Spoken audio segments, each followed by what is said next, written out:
Assalamualaikum warahmatullahi wabarakatuh.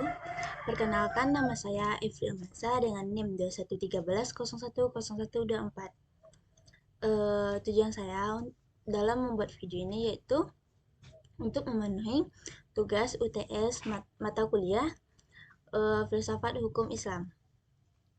Nah, pada kesempatan kali ini saya akan membahas interaksi hukum Islam dengan ilmu pengetahuan dan teknologi. Nah, konsep ajaran Islam tentang pengembangan ilmu pengetahuan dan teknologi itu didasarkan kepada beberapa prinsip. Nah, prinsip pertama yaitu mengenai ilmu pengetahuan dan teknologi dalam Islam dikembangkan dalam kerangka tauhid atau teologi. Nah, maksudnya yaitu eh, meyakini adanya Tuhan dalam hati, tetapi juga memperhatikan nilai-nilai yang sejalan dengan agama Islam. Nah, hal ini tuh dilakukan agar penggunaan ilmu dan pengetahuan tidak berpengaruh kepada hal yang kurang tepat, sehingga menjadi pengarah dalam penggunaan ilmu dan pengetahuan ke arah yang lebih tepat atau yang lebih sesuai gitu.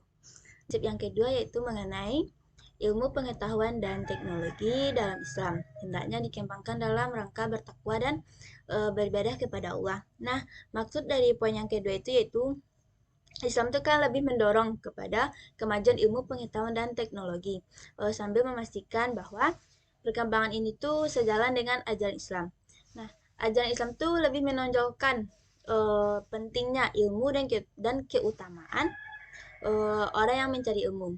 Islam tuh lebih mendorong kepada perkembangan ilmu pengetahuan dan teknologi dengan perspektif Islam dan menekankan pentingnya menerapkan prinsip-prinsip Islam terhadap kemajuan tersebut.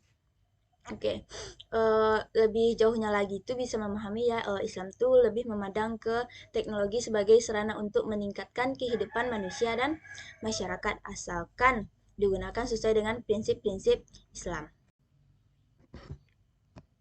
Nah, mengenai poin selanjutnya yaitu ilmu pengetahuan dan teknologi itu harus dikembangkan oleh orang-orang yang beragama Islam yang memiliki keseimbangan antara kecerdasan akal dan kecerdasan emosional dan spiritual yang dibarengi dengan kesungguhan untuk beribadah kepada Allah. Nah, dalam arti itu dengan yang seluas-luasnya. Poin yang terakhir yaitu mengenai ilmu pengetahuan dan teknologi itu harus dikembangkan dalam kerangka yang integral. Nah, maksudnya itu bahwa antara ilmu agama dengan ilmu umum tuh walaupun bentuknya berbeda-beda, namun pada hakikatnya sama yaitu sebagai tanda kekuasaan Allah Subhanahu wa taala. Nah, dengan integrasi yang baik antara ilmu dan agama dapat diperoleh kebenaran, kesadaran dan kesatuan yang lebih baik.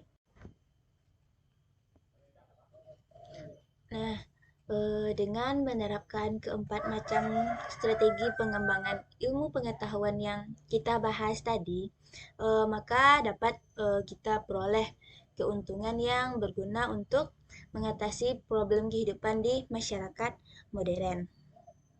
Eh, Baik, sekian dari saya. Kalau ada kata-kata saya yang salah dalam penyampaian materi atau kata yang kurang tepat, mohon dimaklumi karena saya juga dalam proses belajar. Sekian dari saya akhiri. Assalamualaikum warahmatullahi wabarakatuh.